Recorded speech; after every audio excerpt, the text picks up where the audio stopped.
эрхэм үзэгчдээ ярилцах цаг нэвтрүүлгийн ээлж дугаар эхэлж байна. За өнөөдрийн зочноор Налах дүүргийн засаг даргын тамгын газрын дарга Алтан Гэрэл урагдж оролцож байна. За үзэгчдийнхээ өмнөөс танд бас өдрийн мэнд хүргэе. За баярлалаа. Та нарт ч гэсэн энэ өдрийн мэндийг хүргье. За ковидын хажуугаар бас төрийн албаны одоо үйлчилгээ нэлээдгүй захим хэлбэрлүү шилжиж ийн л гэж харагдаж байна л та. Тэгэхээр энэ чиглэлээр хоёулаа ярилцлага эхлэе гэж бодлоо. За. Ер нь та бид нар өөрсдөө мэдэн тийм ээ.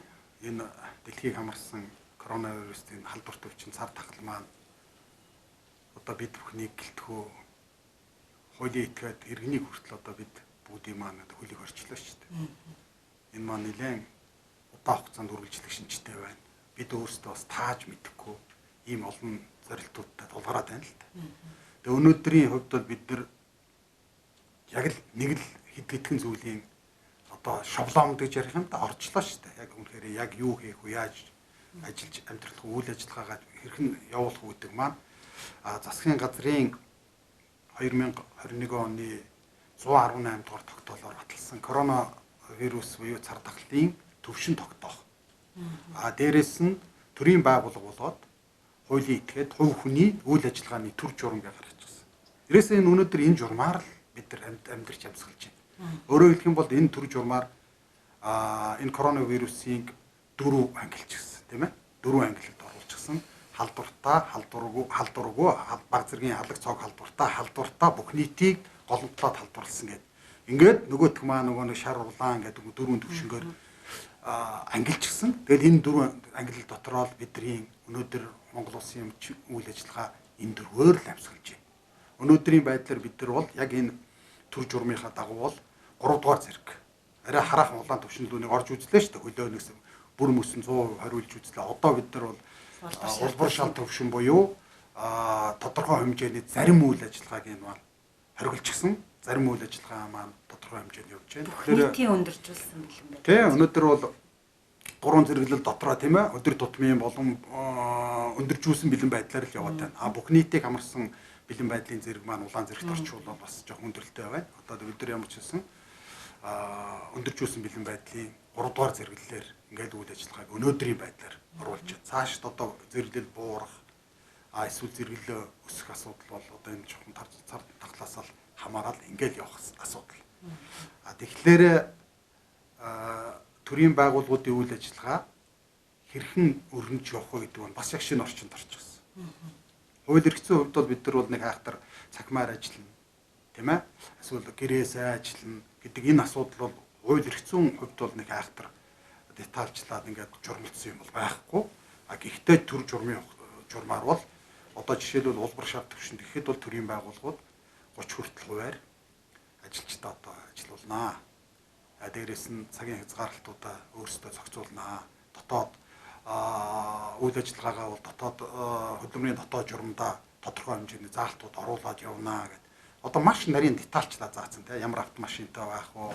Тээврийн хэрэгсэл юу унах вэ? Хэдэн хүнийг бөөгнүүлэх үү? Хаана бөөгнөх үү? Жагсаал цуглаан гэдэг одоо бүх юмнууд одоо бүгд хориотой болчихлоо шүү дээ. Тийм болох дээр бид нарийн амьсгалж байгаа энэ 4 журам маань одоо ч гэсэн хэрэгжиж явж байна.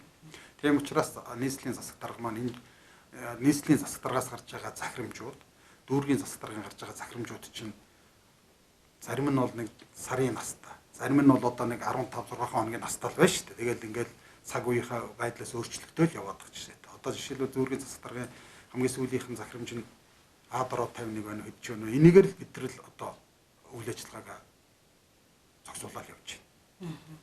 За яг энэ цар тахлын нөхцөл байдлаас улбалаад бас зочинтойгоо ингээ амны хаалттай ярилцж байгааг үзэгчд маань ойлгож байгаа хаа гэж найдаж байна. За ерөнхийдөө төрийн алба захим хэлбэр, ер нь төрийн албач гэлтгүү бүх зүйл захим хэлбэрлүү одоо ирэхгүй шилжижил байна л да. Тэгээд яг энэ ковидын нөхцөл байдал бас амаргүй байгаа энэ үед яг төрийн байгууллагуудын халтар хамгааллын дэглэмийг сахиулах дээр нь бас яаж хяналт тавьж ийн хамгийн газрын зүгээс ч гэдэг юм уу тий. Яг зөв сая яг миний ярьдаг засгийн газрын 118 дугаар одоо төр журмаар бол яг цаагаад өгсөн байна л да.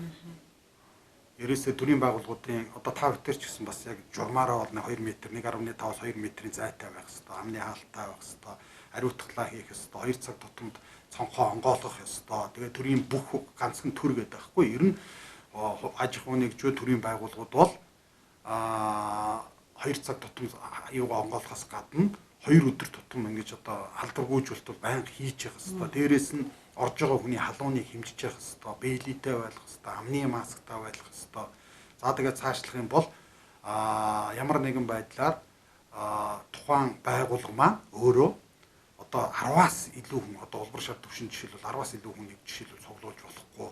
3-аас илүү хүн хоорондоо нийлээ хоол идэж болохгүй. Гэт ингээд дээрээс бүгдийн маань ингээд журмалцсан учраас бид нар тэр журмлуул одоо захирагдаж яв. Тэр журмынхаа дагуу өнөөдөр явж л байна. Гэхдээ энэ цар тахал маань бас их хийвгүй шүү. Бас тэгээ бас тодорхой хэмжээнд төрийн байгууллагуудын ажилтнууд тодорхойгүй нилээдгүй хугацаанд ингээд бас өөрсдөө өвчлөж байна. Бид бол хэдийгээр иргэдээ битээ өвчлөөрөө энэ цар тахлаас урьдчилан сэргийлээрээ хол байгаараа ээж аав хайртай хүмүүхнээ одоо хамгаалаараа л гэж хилээд байгаа боловч чухам ямар нөхцлөд тархаад байгаа нь бас тодорхой биш байх шүү дээ. Бид нар бол байнга хариуцлага хийж байна. Одоо холормины 2% уусмлаар бол бид нар ч өөрсдөө байнга хийлгэж байна. Дээрээс нь налах дүүрэгт мэрэгжлийн байгууллага юу нандин өргөөгээд халдваргүйжилт хариуцлагыг бүрэн утгаар нь хийдэг байгууллагуудаар одоо төлбөрийн төлөөд хийлгүүлж байна. Гэхдээ энэ их олон хариуцлага халдваргүйжилт хийгээд байхад бол бас одоо халдвар гараад байна гэдэг маань энэ бас л бидний төсөөлж яснаас өшөөч тийм хурдцтай бас өрмөц маягийн ийм л юм болоод байгаа шиг байна. За таны яриан дээр сая бас гарлаа. Төрийн албаа хаагчид төрийн байгууллагуудаас бас халтурын тохиолдлууд бас гарч байгаа юм зүйл байна гэж байна. Ер нь яг энэ яг коронагийн сэдвээ ингээд энэ асуултаар өндөрлөе гэж би бодож байна. Яг энэ халтурын нөхцөл байдал яг энэ коронагийн үед төрийн албаа хаагчдын оролцоо ер нь хэр байв?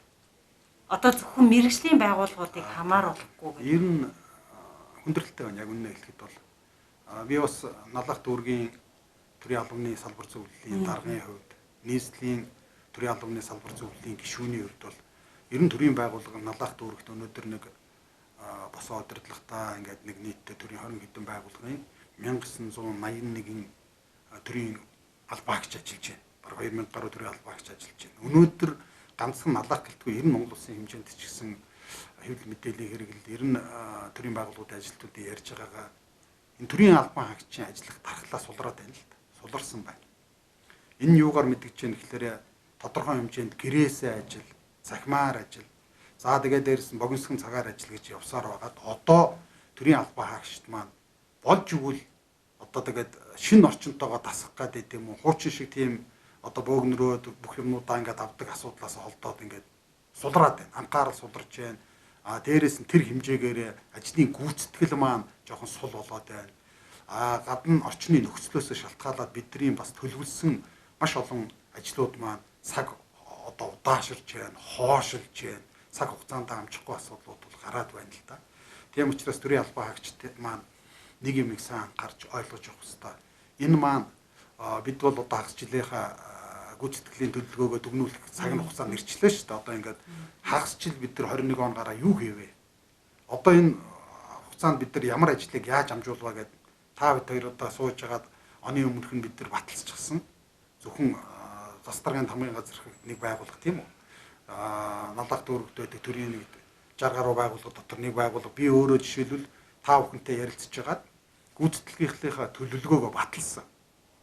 Хагас жилээр нэгдүгээр өдөр одоо хагас жил бүтэн жилээр ийм юм хийнэ гэсэн. Одоо сая бид нар ингээд эхнээсээ сүүлийн хагас жилийнхаа тайлангаа мэдээг аавн бас л хоцорсон юм эхнээс харагдж ил байна л да. Дутуу хийгдсэн, хоцорсон. Дээрээс нь эсвэл үнэхээр цаг хугацааныхаа нөхцөл хайчинд одоо ороогдоод хийж чадаагүй ингээд ийм ажлууд байна. Яг энд би бол хоёр зүйлийг их анхааралтай хараад байгаа. Нэгдүгээрт маань энэ хувь хүний өөрийнх нь одоо төлөвшил гэдэг юм маань жоохон бас сайн хийж чадаагүй юм байна да. Бид нар чинь орчинтойгоо хурдан дасаж ажиллах чадвар нэгдүгээр суларсан байна. Хоёрдугаарт хариуцлагын асуудлыг заавалч ярихгүй болохгүй болсон байна. Өөрөөр хэлэх юм бол 2018 оны 8 сарын 22-нд засгийн газрын тогтоол гарсан шүү дээ. Тэр тогтоолоор бол 256 гэж та хүн манай төрийн бүх байгууллагууд мэддэг. Төрийн байгууллагын төрийн албан хаагчдын сахилах хариуцлагыг чангатгах тухай энэ тогтоол гарсан. Тэр тогтоолоор бол үнэхээр маш том юу гарсан шүү. одоо зорилгын хувьд бол ер нь эрс шинжилгээ юм гарч ирсэн. Тэгээ бид нар яаж юм гэхээр одоо бид нар хурууны хийгээр одоо ажилдаа ирдэг, нүүрнийхээ хэлбэрээр таниулдаг. Тэгээд одоо цаг ашиглалтыг бол маш нарийн хугацаанд ингэж авдаг явдаг байсан бол одоо сахимаар бүртгүүлэн сахимаар одоо жишээлбэл ирсэн явснаа явна гэдэг маань энэ бол үнэхээр утгагүй зүйл болж байгаа байхгүй. Гэрээсээ одоо цагаа бүртгүүлждэг, гэрээсээ ажиллаа тарсан гэдээ явцдаг. Яг зүгээр энэ дээр гүйцэтгэлийн хяналтын асуудлыг бид нар яаж оруулж иж яах гэхээр хилцээний дарга буюу нэгжийн дарга нарт бол үр өгөөл байна. Бусад би байгууллагын дарга нарт ч гэсэн ийм албан тоотуудыг маш ихээр явууллаа. Төрийн албан хаагчийн сахилах хариуцлага ажлын гүйцэтгэлийг одоо бид нар гүйцэтгэлээр үнэлдэг энэ цаг хугацаанд хэрхэн яаж гүйцэтгэх вэ гэдгээ та бүхэн яаж авч яах гэхээр л одоо бас л асуулт өгдөг. Үнэхээр бид нар чинь тэр төрийн албан хаагч маань үнэхээр гэртээ интернет байна уу? Компьютерны шаардлага хангаж байна уу? Үнэхээр одоогийн энэ хурдыг хангах юм уу?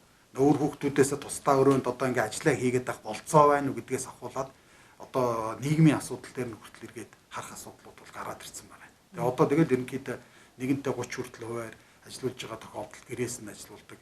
Эртний гэртээ ажилласан үр дүнгийн аваад эргээ шалгаад үзэхэд бол ер нь ганцхан наалах гэлтэг олон газар бол энэ дутагдaltaа зөвлөд гарч ирнэ. Энэ дээр бол одоо эрх зүйн талаас нь ч тэр эдийн засгийн талаас нь ч тэр шинжилгээ хийх одоо зайлшгүй шаардлага бол тулгарсан байна гэдгийг ойлгох хэрэгтэй.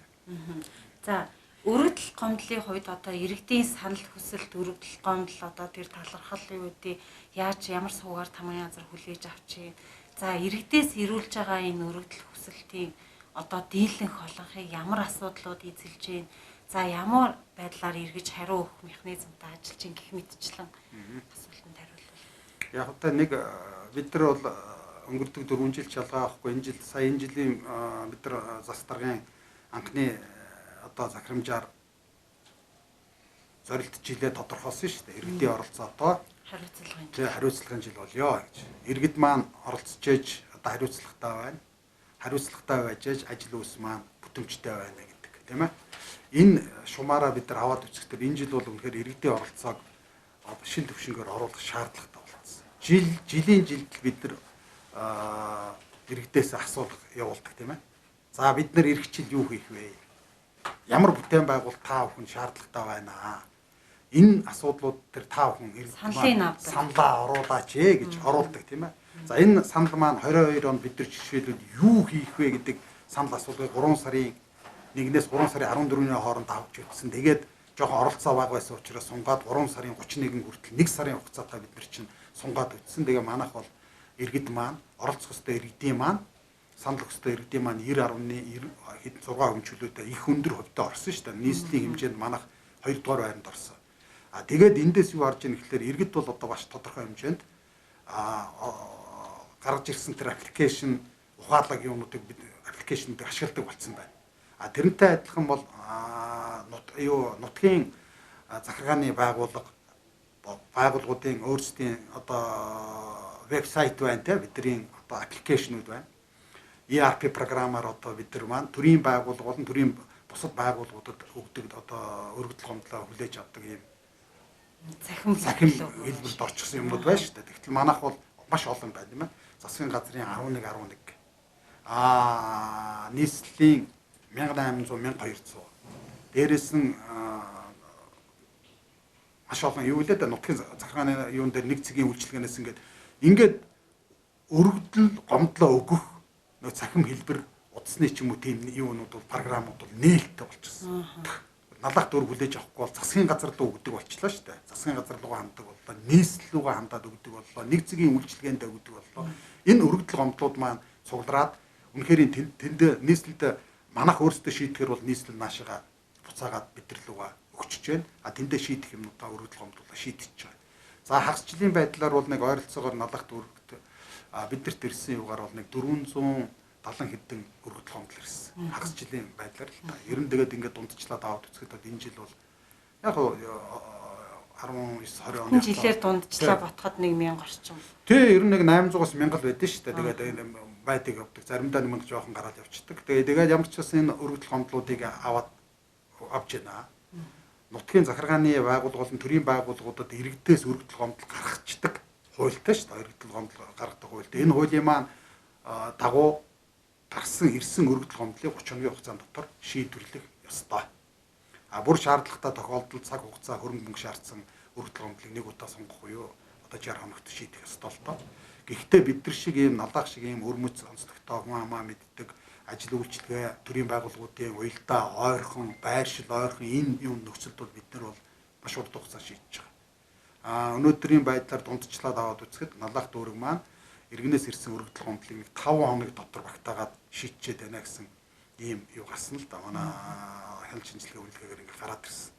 Зүгээр өргөдөл гомдлын чанарт бол асуудал байна. Энд бол үнэхээр асуудал байна. Шийдвэрлэлтийн чанар дээр өдөр бол асуудал байгаа. Энэ дээр бол хүлээн зөвшөөрөх хэрэгтэй. Бидрээс өөрсдөөс одоо хамаарахгүй одоо тийм хэмжээний төсөв мөнгө санхүү шаардсан өргөдөл гомдлууд бол байгаад байгаа. Байртаа болмоор байна, орон сууцтай болмоор байна. Дээрээс нь хүүхдийнхээ сургалтын төлбөрийг одоо даалгамаар байна. Өвчтөе зовлонтой хүний юу шийдмээр байна гэдэг ингээд иймэрхүү асуудлууд дээр бид нар бол зарим нэгэн дээр үнэхээр яг үннийг хэлээл одоо буцаалгаж байгаа л да. Тэгэхээр иргэнд бол гомдолтой байгаа. Хэдийгээр тийм ч гэсэн бид нар бол иргэнээс нэгэнтэй л ирсэн л өргөдөл гомдлыг бол ямар нэгэн байдлаар цаасан хэлбэр, цахим хэлбэр, утсан холбоогоор юм уу аль хэлбэрээр нь одоо заавал хариу өгч байгаа.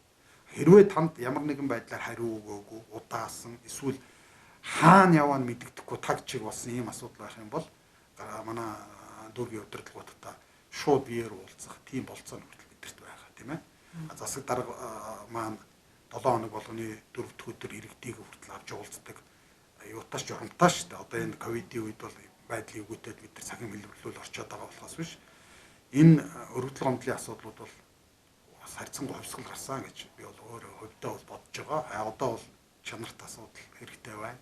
Шийдвэрлэлтийн талыг бас иргэдтэйгээ бас нэг зөвлөлдөж ямар хэлбэрээр байвал энэ хүмүүсийн сэтгэл ханамж одоо жоох өсөх үү? Бид нар бол 100% шийдэж чадахгүй шүү дээ. Тэгтэл ямар ч гэсэн энэ хүмүүс маань нэг хэлсэн юмыг маань төр засаг маань сонсож гэн гэдэг тэр мессежийг тухайн иргэнд л өгөх бол энэ бол гайшгүй бидний өдөр тутмын ажиллаа л гэж ойлгох хэрэгтэй. За хорооны ажлын алба бол одоо иргэдэд төрийн үйлчлэгийг анх шатанд хүргэх хамгийн чухал одоо нэгж гэж харж байна. За хороодын ажлын албаны бодлогоо ил да хэрхэн хангаж ажиллаж байна гэдэг чиглэл. Одоо налах дүүрч 8 хороотой байна шүү дээ. Засаг захиргааны нэгжийн хувьд бол 8 хороотой. Улаанбаатар хот маань өөрөө 173 хороотой. Тэрний 8 хорон жишээлбэл налахтай байна л гэсэн үг.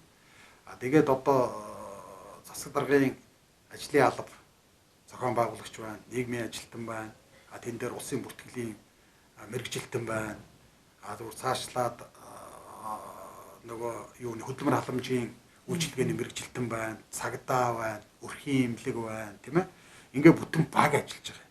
За энэ нөхдүүд маань одоо өөрийнхөө чиглэлээр хэдийгээр ажиллаж байгаа ч гэсэн бид нар 16 онд орж ирээд нэлээд том хийсэн хувьсгал маань өөрөө ч мэдж байгаа, манай иргэдч бас мэдж байна. Хэсгийн ахлагч нар гэдэг одоо энэ статусыг бид нар нэлээд чанаржуулж өгсөн. Тухайн үед бол одоо нэг 100 хэдэн мянган төгрөг авдаг л байлаа шүү дээ. Одоо бид нар чинь явсаар байгаад одоо нэг хэсгийн ахлагч маань 643 мянган төгрөг авдаг. Нэг хэсгийн ахлагч. Нэг осондоо төрийн албаны ажилтан л болж байна. Нэгж нийт эсэл болчлоо шүү дээ энэ хүмүүс. Нийгмийн даатгалын төлж байна, эрүүл мэндийн төлж байна. Тэгээд дээрэс нь энэ бол баталгаатай ажлын байртай байж байна. Дээрэс нь энэ хүмүүс маань мэрэгшиж эхэлж байна. Хэсгийн ахлагч гэдэг маань эд эсн өөрөөр хэлэх юм бол хороо гэдэг нэг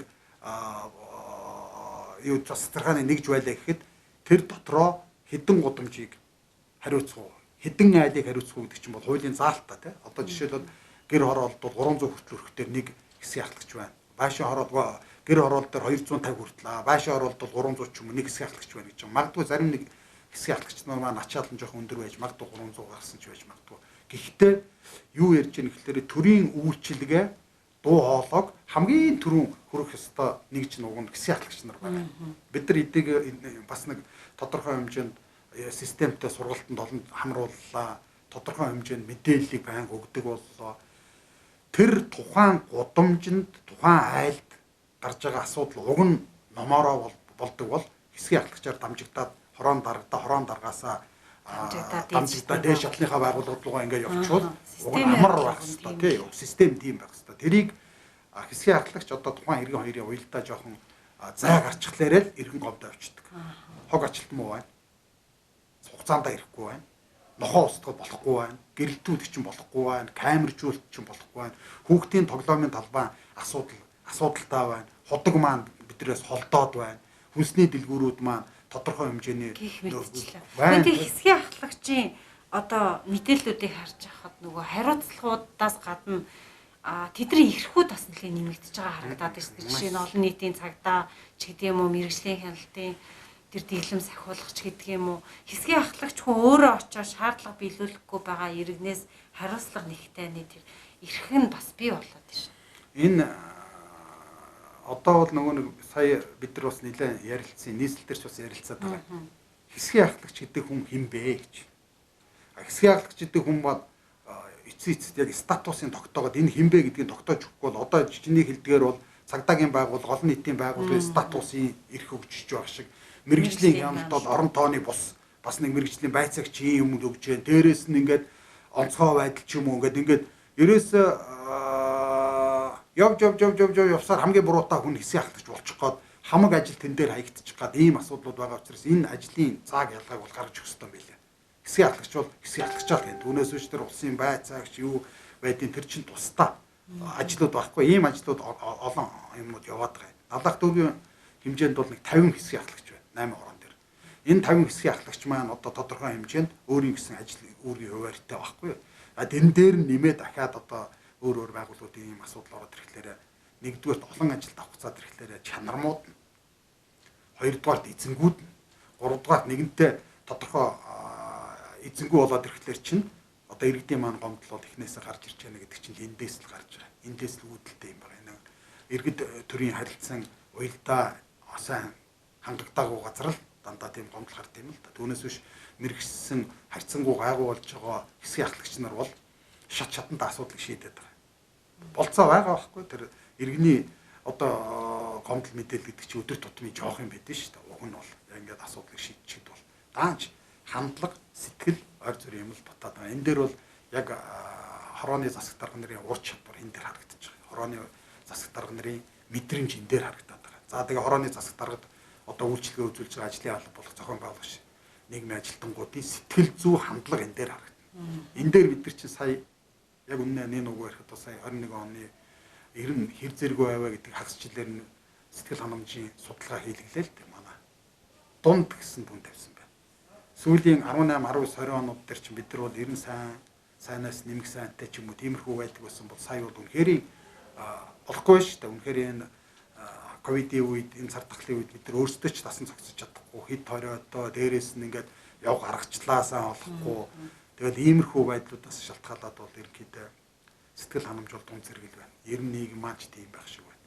Энийг бол одоо засахын төлөө явна бид нар энэ хяналт шинжилгээ үнэлгээнээс гарсан зөвлөмжүүдийг бол дараагийнхаа ажилд тусгаж явах зүйл байна гэдэг ийм л асуудал ороод явж байна. За нутгийн захиргааны одоо гол байгууллагын дүүргийн гол байгууллагын хувьд одоо зөвхөн ковидын хажуугаар мэдээж амьдрал цаашаа өрнөдгөрөө явна. Дүүргийн хөгжил цэцэглэл бүтээн байгуулалт хөрөнгө оруулалтаараа ярихын зүйтэй хаа гэж бодож байна. Тэгэхээр энэ жилийн одоо бас гол томоохон зорилтууд юу вэ? За яг зүгээр сая өнгөрдөг 20 онд бол орон нутгийн сонгуул болдгороо болоод орон нутгийн сонгуул ялсан нам нь өөрийнхөө мэдээж бичиг баримтууд албан бичгүүдэд гаргадаг тийм ээ. Бүрийн хөтөлбөрөөр үйл ажиллагааныхаа 4 жил ажилтг үйл ажиллагааныхаа хөтөлбөрөөр гаргадаг. Засгийн бодлогын бичиг баримтууд гараад ирсэн. Засгийн газар маань бодлогынхоо 20-24 онд ажиллах үйл ажиллагааны хөтөлбөрөө баталчихсан. Нийслэл баталчихсан. За тэгээ ингээд дүүрэг маань 20-оос одоо 24 онд бид нар юу хийх вэ гэдэг засаг даргын үйл ажиллагааныхаа бүрийн хөтөлбөрийг 231 заалттайгаар бид нар ингээд баталчихсан. Дээрээс нь 21 оны үйл ажиллагааны төлөвлөгөө гэж гаргасан. Энэ төлөвлөгөө бас 200 хэдэн заалттай.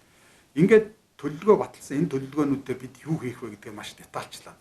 Энд чинь засаг даргын үйл ажиллагааны төлөвлөгөө гарч байгаа учраас налах дүүрэгт үйл ажиллагаагаа явуулж байгаа бүх төрлийн байгууллага, төрлийн болон төрлийн бус байгууллагч гэсэн оролцоод ингээд бүгд ингээд явах хэрэгтэй юм л та. Тэгээ яг зүгээр 18, 19, 20 онуудын бидний хөрөнгө оруулалт бол их өндөр хэмжээнд байж тодорхой хэмжээнд. Тэгээд одоо 21 онд маань айхтар том гялаагаад ахаар том юмуд бол одоо нийслэл гэлтгүү улсын төсөвтэй холбоотой, ковидтэй холбоотойгоор одоо тандал засгийн газар тогтоол гараад одоо энэ баахан танчлаа шүү дээ. Баахан төсвөөч танчлаа, тодорхой хэмжээний урсгал зардуудаач танчлаа. Тийм учраас төсвийн байгууллагууд бол одоо бол нэг ажилчтай чадан ядан цалингийн тавих, тэгээ нэг ойр зурхан халаалт дулаанаа өгөх хэмжээний төсөвтэй үлдчихсэн явж явах жишээ. А энэтэй адилхан хөрөнгө оруулалтууд маань бас яг жоохон царцаад байна. Үннийг хэлэхэд бол том юмнууд бид нар хүлээж илээ л да. Дээрээс нь одоо голомт сургуулийн 950 хүүхэдтэй тэр том сургуулийн нураачихсан одоо тэгэл түрүү жил дөнгөж жил сайхан гараага зүүх эхлээл тавьсан нэг давхар каркас маань одоо хүртэл хийвэрээ байж байна. Энэ маань яасан гэхлээр нийслэл энэ жил 2 тэрбум тавих хэвээр тавиагүй ч идэг мөнгөгүйгээд одоо ингээд мөнгөгүй болчихсон байдаг. За дээрэс нь спорт зохицолдор маань үдээд бол ашиглалтанд орсон байх хэвээр 3.2 тэрбумын төсөв нэхэд байдаг. Энэ жил 50 сая төгрөгөл тавьсан байна. Тэгээ 50 сая төгрөгөөр юу хийх вэ? Нөгөөдөл маань ингээд зогсолт юм байна. Нутгийн захиргааны ордон гэдээ бас та бүдэр яриад бас л их л туу цаачлаад авсан энэ газар маань бас л төсвийн хөрөнгөний асуудал бас л явдалтай болчлоо. 800 судалтай соёлын ордны том барилгын асуудал байна. Бас л энэ жил бол бас нэг 50 сая илүү 500 сая төгрөг ингээд тавьчихсан. Нөгөөх нь одоо санхүүжилт нь олгогдоогүй байна. Ингээд том төсөлнүүд маань ингээд жоохон зогсонг байдалтай байна. Энэ бол одоо бид бүхнээс хамаарах юм биш, нэг хайхтар гэдээ алгаж байгаа. Болж игэл хөрөнгө оруулалтууд сайн явбал бид нар бүхэн баярлал, налагчдынхаа төлөө баярлаад явна. Яг энэ жилийн орон нутгийн төсвөөр баталсан 666 сая төгрөгийн нэг 20-д ажил байгаа. 20 хэдэн ажил байгаа. Энэ ажлууд маань яваад эхэлчихсэн байна. Энэ бол зураг төсөвтэй холбоотой ажлууд байна. Ногоон байгууламжтай асуудал, гэрэлтүүлэгтэй асуудал, камержуулалттай холбоотой ингээд ажлууд бол байна. Энэ юм маань ингээд явж байна. Гэхдээ бид нар ямар ч л байсан өөрөөсөө шалтгааллах тендерийн асуудлуудыг бол 100% шийдэд дууссан байна. Одоо бол ганц л хөрөнгө оруулалтын асуудлуудаа хүлээх харах юм асуудлууд болж байна. За нэг зүйлийг танаас асууя. Түрүүн таны ярилцлаган дээр гарлаа. Спорт зохицолбор гэж. За 3 дугаар хорооны одоо цэцэрлэгийн асуудал байна. Компани тендерт оролцоод тендер авдаг. Энэ тендерээ зарцаагаад одоо амлснаа хэрэгжүүлдэггүй энэ компанид ирнэ ямар үүрэг хариуцлага ч гэдэг юм уу хүлээлгэх ёстой юм бэ? Спорт зохицолбор маань хизээ ашиглалтанд орох юм бэ гэдэг асуултыг одоо бас асуугаасаа энэний хариултыг сонсгож байгаа үзэгчид байгаа. Тийм байлгүй яг үү.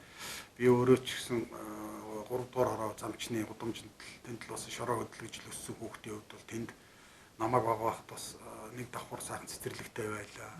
Соёлын улаан булантай байлаа.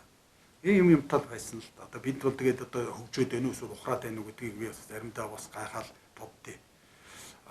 Ахмадууд маань юм хийгээд өгсөн байна. Юм маань өөрөө ингээд илэгдэж хорогддог, тодорхой хугацааны цаг хугацаатай байдаг учраас яг илэгдэл орогдол нь яваад нурхан нураад дуслаа л да. Одоо тэгээ эргээд хурдан сэргээгээд ингээд явах дээр залхамж чанар нь жоохон холдоод удчихсан. Өнөө нэг цэцэрлэгээ сайжруулах гээд 2 давхар цэцэрлэг барих гэж байгаа яар учлаад бид нар чинь бас энэ зуны удирдал барьдаг нэг жоохон хугацаатай болох дээр тендерийн асуудлаа нэг зунжингаа болгочихгүй тулд нэг тендерийг хурдан шалгаруулсан. Нөгөө нэг компани тийм айхтар чадaltaй компани байсангүй тэгэл одоо ингээд явцын дунд хөрөнгө мөнгө ажилчдын болцооноос шалтгаалаад жишээлбэл болж байгаа жишээ. Тэгээд байгаль орчны яам тэр компаниг маань юу болоо шүү дээ. Тендерийн цуцлаад хар дансанд оруулаад одоо ингээд дахиж тендер менторт орохооргүй болоо дараагийн тийм ер нь яг зөв компанийн түүх нь их муу болчт юм байлээ л дээ. Дараа ямар ч тендер менторт орохооргүй. Тэгээд дараагийнх нь тендерийн процессыг шалгаруулахын тулд тэр урд нь орсон компани гүйцэтгэлийг харж ээж тэрнгээр нь санхүүжүүлээд эргээд үлдсэн дээр нь дахин тендер зарлах ч юм уу тэгжээж дараагийн компани орж ирдэг учраас удаашрал бол байна. Энэ тийм учраас удаашрал байгаа учраас бидрээс шалтгааллахгүй байгаль орчны яам дээр явж байгаа процессд бол бид нар дундаас нь ороод байгаа хүндрэлтэй. Энэ жил ороосоо л гэж хүсэж байгаа юм. Ядаж л 100 хүүхэд одоо цэцэрлэгж явна гэдэг чинь маш том юу үсттэй үзүүлэлт мөнгөцтэй яг зөв ер нь бол хувь хүнийхээ хувьд ч гэсэн дараагийн яриад байгаа тэр спорт зохицлын асуудал бол ерөөсөө налагчдын бүр хүсэн хүлээж байгаа энэ том юм. Одоо эхнээсээ энэ чинь одоо 13 одоо ил буцаад иргэдэл тийм мараалын илэгдэл буюу одоо хавьд ирсэн тоног төхөөрөмжүүд нь эхнээсээ муудаад эхэлж штэ. Ингээд халаалт байхгүй газар нэг халаал нэг хөлдөөл одоо ингээд байшин ингээ халаалтгүй хүн амьдрдгүй ашигладгүй байшин та өөрөө ч мэдчихэл байгаа бох тийм ээ. Энэ одоо халаалтын асуудлаас л юм болоод байна. Яг санхүүжилтээс шалтгаалаад байна. Нэг халан нэг хөрсөөр байтал энэ байшин маань өөрөө халан царцсан хагарна. Тэгээд одоо даан цав гарна гэсэн. Тэгээд ийм учраас нэг яаралтай оруулах гэж байна. Одоо эх 7 хоногт ерөнхий сайд өөрөө налах төвөгт ажиллах юм байна. Энэ үеэр энэ асуудал бүр шийдэгдэх болов гэсэн ийм төлөвлөлтөй байж байна. За баярлалаа. Өнөөдрийн ярилцах цаг нэвтрүүлэг маань энд хүрээд өндөрлөж байна. За өнөөдрийн дугаарт налах түргийн засаг даргын хамгийн газрын дарга Алтан гэрэл өргөдөж оролцлоо. За урилга хүлээж бас хүрэлцэн ирсэн танд баярлалаа. Ажлын амжилтыг хүсье.